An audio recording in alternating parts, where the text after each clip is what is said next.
To measure hip abduction range of motion using a goniometer, the patient is supine with the lower extremities in the anatomical position. During the measurement, the axis of the goniometer is placed over the ipsilateral anterior superior iliac spine.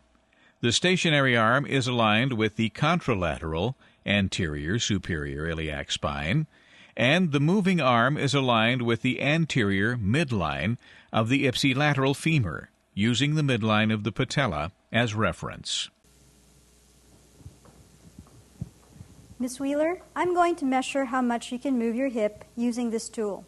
I need you to come as close to me as possible. And let's bring your arms across your chest like this. When I ask you to, I want you to move your leg as far out as you can and hold it there. Keep your toes pointing up.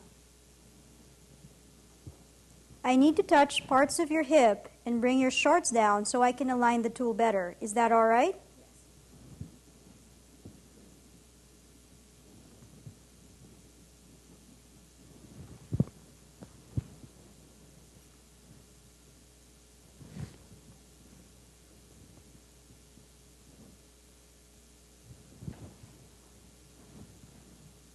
Now move your leg out to the side. Keep your toes pointing up. Hold it there.